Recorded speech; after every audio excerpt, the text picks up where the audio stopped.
بسم اللہ الرحمن الرحیم۔ السلام علیکم ناظرین، چینل 51 کے ساتھ آپ کا اپنا میزبان عبدالرافع آپ کی خدمت میں حاضر ہے۔ ناظرین، عام طور پر رمضان کا مہینہ جو ہی آتا ہے تو ہم یہ دیکھتے ہیں کہ جو ہاسپٹلس ہوتے ہیں اس کے اندر جو مریض ہوتے ہیں ان کی تعداد کافی زیادہ بڑھ جاتی ہے، کیونکہ ماہ صیام جب آتا ہے تو ہم لوگ کھانے پینے کی ایسا کوئی احتیاط نہیں کرتے، جس کی وجہ سے ہم لوگ بیماریوں کا شکار ہو جاتے ہیں اور ہمیں ایسا کوئی ڈائٹ پلان بھی نہیں پتہ ہوتا۔ تو آج ہمارے ساتھ موجود ہیں ڈاکٹر عارف قریشی صاحب، ان سے ہم گفتگو کریں گے کہ کس طریقے سے ڈائٹ پلان کے اوپر کام کیا جا سکتا ہے اور کیا وجوہات ہیں جن کی وجہ سے ہاسپٹلز میں اتنی رش ہوتی ہے۔ السلام علیکم ڈاکٹر صاحب۔ وعلیکم السلام، کیسے ہیں ڈاکٹر صاحب؟ الحمدللہ اللہ کا شکر۔ سب سے پہلے تو یہ بتائیے گا کہ جو ہی ماہ صیام آتا ہے تو کیا وجہ ہوتی ہے کہ اتنی زیادہ اسپتالوں میں رش ہو جاتی ہے؟ اعوذ باللہ من الشیطان الرجیم، بسم اللہ الرحمن الرحیم۔ سب سے پہلے میں آپ کے چینل 51 کا انتہائی ممنون و مشکور ہوں کہ آپ نے اس ماہ مقدس میں اپنی ٹرانسمیشن کا یہ لائیو پروگرام بنایا۔ رافع، اصل میں آپ کا جو کوشچن ہے وہ آج کے مقدس مہینے کی وجہ سے بہت اہمیت رکھتا ہے کہ اسپتالوں میں اس ماہ میں رش کیوں بڑھ جاتا ہے، مریض زیادہ بیمار کیوں ہوتے ہیں۔ پہلی بات تو یہ ہے کہ میں اس کو اتنا صحیح تصور نہیں کرتا کہ ایسے ہوتا ہے، کیونکہ میں الحمدللہ اس علاقے کا لیڈنگ ہاسپٹل میں ہوں، تو مجھے یہ اندازہ ہے کہ ایسے نہیں ہے۔ بلکہ اگر میں یہ یوں کہوں کہ شروع کے جتنے رمضان ہوتا ہے، پہلا جو ویک ہوتا ہے، اس میں اسپتالوں میں عام روٹین سے مریض بہت کم ہوتے ہیں۔ اب ہم نے دیکھنا ہے کہ اب شروع میں کم ہوتے ہیں تو پھر بڑھ کیوں جاتے ہیں، اس کی ریزن ہم نے تلاش کرنی ہے۔ اور میں ریزن بتاتا چلوں آپ کو کہ یہ جو ڈائٹ پلان ہے جس کی آپ نے بات کی ہے، وہی اس کا فقدان ہے۔ جب ہم شروع میں 2 4 5 دن ہمارے روزے بھی رکھ رہے ہوتے ہیں، اسپتالوں میں آپ جہاں بھی جائیں گے آپ لوگ کم نظر آئیں گے پیشنٹ، تو وجہ یہ ہوتی ہے کہ ہم شروع میں ہمارا معدہ جو ہے اس کو ہر چیز کو برداشت کر رہا ہوتا ہے، جو ہم غلطیاں کر رہے ہوتے ہیں، پکوڑے کھا رہے ہوتے ہیں، چاٹ کھا رہے ہوتے ہیں اور نمکین چیزیں کھا رہے ہوتے ہیں، مشروبات پی رہے ہوتے ہیں، تو معدے میں ایک طاقت ہوتی ہے جو کچھ دنوں تک تو اس کو برداشت کرتا ہے اس بد پریزی کو، لیکن بالآخر اس میں اتنی سخت نہیں رہتی کہ وہ اتنی آپ کی اس بد پریزی کو کنٹینیوسلی برداشت کرے۔ اس کے بعد پھر یہ وہ کام شروع ہوتا ہے جو آپ کہہ رہے ہیں کہ اسپتالوں میں رش پڑنا شروع ہو جاتا ہے۔ ڈاکٹر صاحب یہ بتائیے گا کہ جس طریقے سے آپ نے ریزن تو بتا دیا ہے کہ اس کی ریزن یہ ہے کہ ہم بد پرہیزی وغیرہ کرتے ہیں، اب یہ بتائیے گا کہ ڈائٹ پلان انسان کا کیا ہونا چاہیے؟ یہ بڑا اچھا کویسچن ہے۔ میں گزارش کرتا چلوں اپنے تمام ویور سے کہ وہ ڈائٹ پلان پہ اگر عمل کریں گے، ڈائٹ پلان کا مقصد یہ نہیں ہے کہ آپ اچھی چیزیں نہ کھائیں یا آپ کو جب افطاری کرتی ہے تو آپ چپ کر کے بیٹھ جائیں، یہ نہیں۔ ڈائٹ پلان کا مقصد یہ آپ ساری چیزیں کھائیں، اعتدال کے ساتھ کھائیں اور طریقے کے ساتھ کھائیں۔ جیسے کہ میں یوں کہوں گا کہ اگر آپ سحری کی بات کرتے ہیں، آپ نے سحری کرنی ہے صبح اٹھ کے، تو سب سے اٹھ کے پہلی بات ہے کہ تھوڑا سا پہلے پانی پی لیں۔ اس کے بعد آپ کوشش کریں کہ مرچ مسالہ جات والی چیزیں کم استعمال کریں، اور کوشش کریں کہ اگر دودھ اویلیبل ہے، دہی اویلیبل ہے تو، اور جو کا دلیا اویلیبل ہے، یہ چیزیں جو ہوتی ہیں آپ کو دن کو زیادہ توانا رکھتی ہیں، دیر تک اس کی انرجی پروڈیوس ہوتی رہتی ہے۔ کچھ چیزیں ایسی ہوتی ہیں جو اگر آپ کھا لیتے ہیں تو تھوڑی دیر کے بعد اس کی انرجی ختم ہوتی ہے، لیکن یہ وہ چیزیں کون کون سی چیزیں آتی ہیں؟ میں نے یہ بتایا کہ دودھ نہیں جس کی وجہ سے انرجی آپ کی جلدی ویسٹ ہو جاتی ہے، تاکہ پتہ ہو ہمارے ناظرین کو۔ مطلب یہ عام روٹین، آپ جیسے گندم میں مسالہ دار استعمال کرتے ہیں، چاول استعمال کرتے ہیں، یا آپ سالن استعمال کرتے ہیں، جو بھی ہیں، تو یہ اتنی دیر تک ان کے لیے انرجی نہیں رہتی۔ اس لیے ہمیں دوپہر کو کھانے کا ٹائم ہوتا ہے کہ ہم صبح کھاتے ہیں، پھر دوپہر کیوں کھاتے ہیں؟ اس لیے کہ اس کی انرجی اتنی ہوتی ہے کہ 12 1 2 بجے اس کی انرجی کم ہوتی ہے، پھر ہمیں بھوک لگتی ہے کہ ہم دوبارہ کھائیں۔ تو یہ جو چیزیں میں آپ کو بتا رہا ہوں، ان کی انرجی جو ہے، یہ دودھ جیسے ایسا ہے کہ اگر آپ صبح اچھی طرح دودھ سیر ہو کر پی لیں تو آپ سارا دن بڑے آرام کے ساتھ اس دودھ پہ گزار سکتے ہیں، یا دہی کھا لیں، یا جو کا دلیا کھا لیں، یا فروٹ کھا لیں۔ فروٹ جو ہوتا ہے تازہ ہوتا ہے، فریش ہوتا ہے، اس میں انرجی زیادہ ہوتی ہے بجائے کہ پکی ہوئی چیزیں کھانے سے۔ تو یہ چیز اگر آپ استعمال کرتے ہیں تو آپ سارا دن بھوک سے بچ سکتے ہیں۔ دوسری بات یہ ہے کہ میں گزارش کروں گا کہ لوگ پانی جو ہے وہ کم پیتے ہیں، اور پیتے اس طریقے سے ہیں کہ وہ بجائے صحت مند ہونے کے زیادہ صحت کی خرابی کی طرف چلا جاتا ہے۔ میں سامعین سے گزارش کرتا ہوں کہ صبح سحری کے وقت تھوڑا سا سحری کا وقت زیادہ لیں، آرام سے کھانا کھائیں، اور سحری کے ختم ہونے سے ٹائم سے 15-20 منٹ پہلے اپنی سحری مکمل کر لیں، تاکہ اس کے بعد اگر آپ تھوڑا بہت پانی پیتے ہیں کوئی، تو آپ آسانی کے ساتھ آپ کا کھانا اس کو برداشت کر سکیں۔ اسی طرح اگر میں افطاری کی بات کروں تو ہوتا ہی ہے کہ افطاری کے ہم جب سارا دن اللہ تعالیٰ کی فیض و برکات سے مستفید ہوتے ہیں، ہم زبان کو کنٹرول کرتے ہیں, ہم نظر کو کنٹرول کرتے ہیں, اپنے نفس کو کنٹرول کرتے ہیں, اپنی نفسانی خواہشات کو کنٹرول کرتے ہیں, اپنی بھوک برداشت کرتے ہیں, پیاس برداشت کرتے ہیں, تو پھر جب افطاری کا ٹائم آتا ہے یہ تو بڑا خوبصورت وقت ہوتا ہے, بہت پیارا وقت ہوتا ہے اور بڑی خوشی کا وقت ہوتا ہے. وہ ایسے بالکل, لگتا اس ہے کے متعلق حدیث بھی ہے کہ مومن کے لیے افطار کے وقت دو خوشیاں ہیں, ایک بالکل. تو یہ عید کا سما ہوتا ہے. اب اس عید کے سمے کے موقع پر آپ جب آپ کے سامنے بے شمار لوازمات رکھے ہوئے ہیں, مختلف قسم کی چیزیں پڑی ہوئی ہیں, تو جب آپ نے سارا دن روزہ رکھ کے برداشت کیا ساری چیز کو, تو یہ وقت ہوتا ہے آپ تھوڑا سا اور برداشت کریں. اس کا طریقہ کار یہ ہے کہ آپ, میں تمام سامعین سے گزارش کرتا ہوں کہ سب سے پہلے پانی لیں, اور پانی 1 گلاس سے زیادہ نہ پئیں.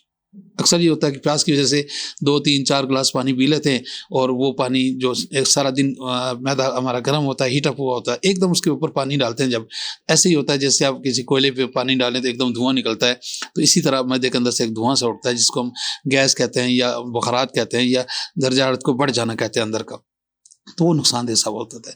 زیادہ سے زیادہ میں سمجھ سے گزارش کروں گا کہ 1 گلاس پانی پئیں, یا زیادہ بہت پیاس لگی ہے تو 1.5 گلاس سے زیادہ ایک دم پانی نہ پئیں, اور وہ پانی ٹھنڈا نہیں ہونا چاہیے. یہ بہت ضروری بات بتا رہا ہوں کہ ایک دم اگر آپ کا معدہ گرم ہے اس کے اوپر ایک دم ٹھنڈا پانی, جتنا زیادہ ٹھنڈا پانی ڈالیں گے اتنا معدہ آپ کا کمزور ہو جائے گا, معدے کی جھلی کمزور دی جائے گی. آپ ایک چیز کو فوراً تبدیل کرتے ہیں, آپ اے سی کے روم سے ایک دم باہر گرمی میں جاتے ہیں تو آپ کو پتہ لگتا ہے کہ ایک دم آپ کا جسم کیا کہہ رہا ہوتا ہے. اسی طرح اگر ایک دم ہیٹ والے جو سارا دن آپ کا کمرہ معدے کا بند رہا ہے, شام کو آپ جب اس کو کھولتے ہیں تو ایک دم اگر اس میں یک ٹھنڈا پانی ڈالتے ہیں تو اس کی ایک دم کیفیت تبدیل ہوتی ہے, جس سے معدے کو نقصان پہنچنے کا بہت بڑا خطرہ ہوتا ہے. اس لیے سب سے بڑی بات تو یہ ہے کہ پانی کم پئیں اور ٹھنڈا زیادہ نہ پئیں, ایک بات. دوسری بات یہ ہے کہ پانی کے ساتھ آپ 2 3 4 کھجور جو ہے وہ سنت بھی ہے اور اس میں ثواب بھی بہت زیادہ ہے, وہ استعمال کریں. وہ اس میں توانائی بھی اچھی خاصی ہوتی ہے, اور وہ آپ کو وقتی طور پر روزہ کھولنے کے لیے یہ 2 چیزیں بہت زیادہ ہیں, کافی ہیں. آپ اس کے بعد نماز پڑھیں, اور نماز کے بعد بیٹھ کے باقی چیزیں جتنے بھی ہیں, آپ کے کباب ہیں, آپ کے چاٹ ہیں, باقی چیزیں ہیں, وہ آپ پکوڑے سموسے ہیں, لیکن وہ بھی آپ اعتدال کے ساتھ استعمال کریں. اس کے بعد آپ کھانا کھائیں, اور جس طرح یہ ہوتا ہے کہ ایک دم بہت زیادہ کھانا نہ کھائیں, بلکہ کیونکہ آپ کا معدہ سارا دن خالی رہا ہوتا ہے, تو اعتدال کے ساتھ اس کھانے کو کھائیں. اور پانی کے لیے میں دوبارہ بتاتا چلوں کہ 1.5 گلاس پانی جیسے آپ کو شروع ہوتا ہے 1 سے 1.5 گلاس, اسی طرح سحری کے وقت بھی پانی کی مقدار. اور لوگ اکثر ایسا کرتے ہیں کہ افطاری سحری کرنے کے بعد بہت زیادہ پانی پیتے ہیں کہ جی سارا دن تو پیاسے رہنا ہے, آپ 3 4 گلاس گٹھے پی لو. وہ اس کا کوئی فائدہ نہیں ہوتا, وہ تو آپ کے جو آپ نے خوراک کھائی ہوتی ہے اس کو بہت نارملائز کر کے اوپر تک لے جاتا ہے, اور اس کو غذا کو ہضم ہونا مشکل ہو جاتا ہے. تو 1.5 گلاس پانی افطاری کے بعد اتنا ہی صبح سحری کے وقت پیے. باقی آپ کے 12 13 گلاس بنتے ہیں روزانہ, کیونکہ میڈیکل میں یہ ہے کہ کم از کم 12 سے 14 گلاس پانی کے روزانہ استعمال 24 گھنٹے ضرور کریں. تو باقی پانی جو ہے وہ آپ افطاری کے بعد, کھانے کے بعد اور صبح سحری تک جب تک آپ جاگ رہے ہیں, تو یہ 8 10 گلاس پانی وقفے سے پئیں گے. صبح کو پیاس نہیں لگے گی, بلکہ آپ کا بدن تر و تازہ ہو جائے گا, اور آپ کو اگلے دن اس کی پیاس محسوس نہیں ہوگی, کیونکہ آپ کا باڈی دوبارہ نارملائز ہو چکی ہوتی ہے. اور یہ کہ ایک دم پانی زیادہ پی لینا. ایک چیز پانی کے لیے یہ طریقہ رکھیں, کھانے میں یہ اعتدال رکھیں کہ پکوڑے سموسے چار چٹنی جتنی ہیں یہ مرچوں والی چیز مسالے والی چیزیں ہیں اس کو تو کم سے کم استعمال کریں. وہ پیٹ بھرنے کے لیے نہ کھائیں, بلکہ جسٹ ایک اللہ کی نعمت ہے, اگر آپ کو پسند ہے تو آپ اس طریقے سے استعمال کریں, تھوڑی لیں. پھر آپ کھانا کھائیں. کھانے میں آپ کو میں یہی بتانا چاہوں گا کہ آٹا جو ہے اس کی بڑی اہمیت ہے. جہاں پانی کی اہمیت ہے, دوسری سب سے بڑی چیز جو کھائی جاتی ہے وہ آٹا ہے. تو آٹا جو ہے وہ میدے والا استعمال نہ کریں. چکی کا آٹا جو ہوتا ہے, جس کو چنا ہوا نہیں ہوتا, چلور والا آٹا جس کو ہم کہتے ہیں, ہول فلور کہتے ہیں اس کو, وہ سب سے بہترین آٹا ہے جو کہ آپ کے معدے کو خراب نہیں ہونے دیتا, آپ کی خوراک جلدی ہضم ہوتی ہے, آپ کو توانا رکھتی ہے. کیونکہ میدے والا آٹا اس میں چکناہٹ زیادہ ہوتی ہے, اور آپ کے معدے کے اندر جب جم جاتا ہے تو معدے خراب ہونے کا بہت احتمال ہوتا ہے. تو کوشش کریں کہ رمضان شریف میں آپ چکی کا آٹا جو ہوتا ہے وہ استعمال کریں, اور اس کے ساتھ جو سالن وغیرہ آپ استعمال کرتے ہیں وہ آپ اعتدال کے ساتھ کم مرچ مسالے والا استعمال کریں. تو یقینی طور پر آپ کا معدہ بہت اچھا رہے گا, اور آپ جس کی نشاندہی آپ نے کی ہے کہ ایک بیلنس غذا کیا ہوتی ہے اور کس طرح کھانی چاہیے, اب اس طرح اگر آپ غذا استعمال کریں گے, مرچ مسالے کم ہوں, آٹا چکی کا ہو, پانی آپ ضرورت کے مطابق ٹھنڈا نہ پئیں, تو میں یقین سے کہہ سکتا ہوں کہ روزہ جو ہے وہ ہمیشہ صحت بنانے کے لیے ہوتا ہے. اللہ تعالیٰ نے حضور صلی اللہ علیہ وسلم نے فرمایا کہ اللہ تعالیٰ نے مجھے کہا کہ آپ لوگوں کو بتا دیں کہ بنی اسرائیل کے زمانے میں ایک نبی کو وحی نازل ہوئی کہ لوگوں کو بتا دیں کیا بتا دیں کہ روزہ صحت عطا کرتا ہے، روزہ صحت عطا کرتا ہے اور اجر عظیم ہے اس کا، دو چیزیں. تو جب اللہ تعالیٰ نے کہہ دیا روزہ صحت عطا کرتا ہے تو اس سے بڑی ضمانت اور ہمارے لیے کیا ہو سکتی ہے؟ یقیناً روزہ صحت کے لیے بہت اچھا ہے. اب دیکھنا یہ کہ ہم نے روزہ ہماری صحت پر کیا اثر ڈالتا ہے، اس کا ہمیں فائدہ کیا ہے، نقصان کیا ہے. پہلی بات ہے کہ نقصان تو ہمیں سوچنا بھی نہیں چاہیے کہ اللہ تعالیٰ نے جب روزے ہم پہ فرض کر دیے ہیں تو اگر کوئی اللہ تعالیٰ نے کئی چیزیں ہمارے لیے نقصان تو ہو ہی نہیں سکتا کہ اللہ تعالیٰ فرض کریں اور اس کا سوچیں بھی اس میں نقصان ہو سکتا ہے. اس لیے تمام جتنے بھی لوگوں سے میری گزارش ہے، چاہے وہ صحت مند ہیں یا نہیں ہیں، ان کی یہ سمجھیں کہ اگر صحت مند نہیں ہے تو ان کی صحت کے لیے ضروری ہے، اگر صحت مند ہے تو ان کی صحت اچھی کرنے کے لیے روزہ بہت ضروری ہے. روزہ ضرور رکھیں. ڈاکٹر صاحب یہ بتائیے گا کہ اگر کوئی بندہ بیمار ہو جاتا ہے تو پھر اگلی پریکاشنز اس کی کیا ہونی چاہیے، اس کی میڈیکیشنز وغیرہ کیا ہونی چاہیے؟ کیونکہ رمضان کے اندر کیونکہ گرمیاں بھی آ رہی ہیں تو لوگ ہاسپٹل تک آنے میں ہیزیٹیٹ تھوڑا کرتے ہیں، تو اس حوالے سے رافی صاحب ایسے ہے کہ جیسے میں نے آپ کو پہلے بتایا کہ یہ صحت مند جسم سائنسی تحقیقات کے مطابق بتاتا ہوں کہ صحت ایک تو اللہ تعالیٰ نے کہہ دیا، اس کو آج کی جو ماڈرن سائنس ہے، جدید ہے، اس نے اس کو ابھی اپروو کیا ہے کہ روزہ جب انسان رکھتا ہے، جب انسان بھوکا رہتا ہے، پیاس اور کھانے پینے کی چیزیں استعمال نہیں کرتا، تو جسم کے خون کی نالیوں کے اندر جو فاسد مادے ہوتے ہیں وہ جذب ہونا شروع ہو جاتے ہیں، ختم ہونا شروع ہو جاتے ہیں. خون کی نالیوں کے اندر جو کلاٹ ہوتے ہیں وہ ٹوٹنا شروع ہو جاتے ہیں، کم ہونا شروع ہو جاتے ہیں. دماغ کے جو خلیے ہیں وہ ان کے فاسد مادے نکلنا شروع ہو جاتے ہیں اور اس کی جگہ نئے خلیے جنم لینا شروع ہو جاتے ہیں. جیسے اب جب انسان کا جسم بھوکا پیاسا ہوتا ہے اس میں ایک اریٹیشن پیدا ہوتی ہے کہ مجھے اس چیز کی ضرورت ہے. وہ ضرورت جو ہوتی ہے وہ ہر ایک نس میں، ہر ایک انگ میں موجود ہوتی ہے. جب یہ نسوں کو محسوس ہوتی ہے تو وہ اریٹیٹ ہوتی ہیں، زیادہ کام کرنا لگتی ہیں کہ ہمیں کوئی چیز چاہیے. وہ پھر ان کے اندر جو چیزیں ہوتی ہیں ان کو فاسد مادوں کو استعمال کرتی ہیں اور وہ ختم ہوتے ہیں اور نئے خلیے اس چیز کا جنم لیتے ہیں اور آپ کی شریانیں تازہ ہوتی ہیں، آپ کے نروس تازہ ہوتی ہیں، آپ کا اندر کا سسٹم جو ہے تازہ ہوتا ہے. یہ سائنسی تحقیقات نے اس کو پروف کیا ہے کہ روزہ جو ہے وہ صحت کے بہت ضروری ہے. اس میں 3-4 بڑے اہم فائدے ہیں جو میں یہاں ذکر کرنا چاہتا ہوں. سب سے بڑی بات یہ ہے کہ جو بھولنے کی بیماری ہوتی ہے، 50-60 سال کی عمر میں بندہ یہ کتاب رکھی بھول گئی، پین رکھا بھول گیا، اور کوئی بات کسی نے کہی بھول گئی. روزہ جو ہے جب انسان کی جو دماغ کی نسیں ان کو فریش کرتا ہے، ان کے نئے خلیے پیدا کرتا ہے اور اس نئے خلیے پیدا ہونے کی وجہ سے یہ جو بھول جانے کی بیماری ہے یہ انسان کی ٹھیک ہو جاتی ہے. ایک بات. دوسری بات، جب اعتدال کے ساتھ بندہ کھانا کھاتا ہے تو اس کی صحت پر بہت اچھا. ویسے ہم صبح کھانا کھایا، پھر 10 بجے کھا لیا، پھر 4 بجے کھا لیا، رات کو پھر دعوت پہ چلے گئے، پھر کھا لیا.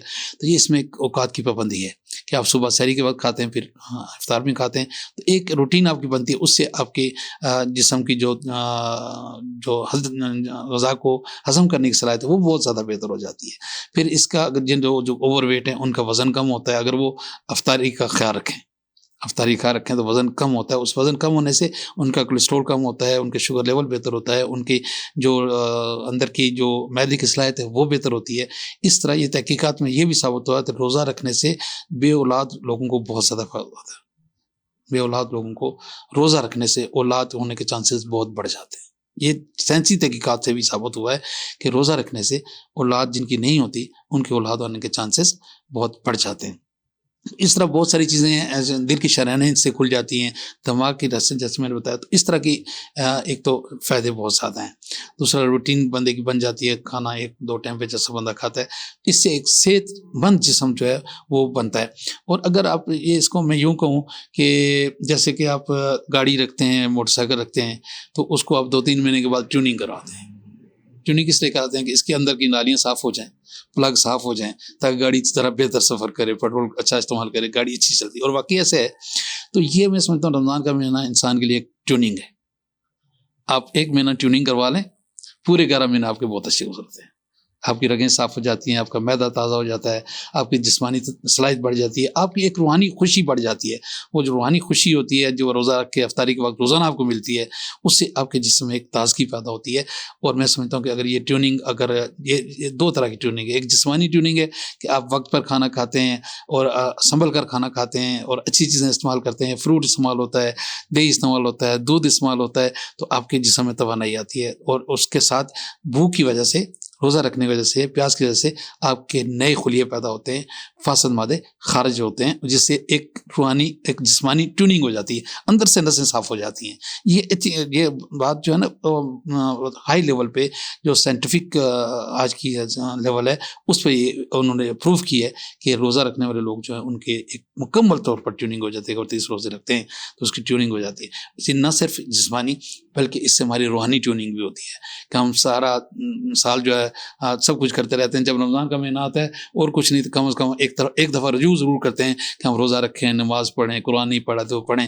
تو اس طرح ایک روحانی ٹیوننگ بھی ہماری ہوتی ہے اور ایک جسمانی ٹیوننگ بھی ہوتی ہے، اور یہ دونوں ٹیوننگ مل کر انسان کی زندگی میں بہت بہتر اثرات پیدا کرتے ہیں. بہت شکریہ ڈاکٹر صاحب. ناظرین، ہمارے ساتھ موجود تھے ڈاکٹر عارف قریشی صاحب، جن نے بتایا ہے کہ کتنی امپورٹنس رکھتی ہے ہیلتھ کے لیے اور اس کے ساتھ ساتھ روحانیت کے لیے کہ آپ مکمل روزے رکھیں. اپنے میزبان عبدالرافع کو دیجیے اجازت. انشاءاللہ ایک نئے مقام پہ آپ کی خدمت میں دوبارہ سے حاضر ہوں گے.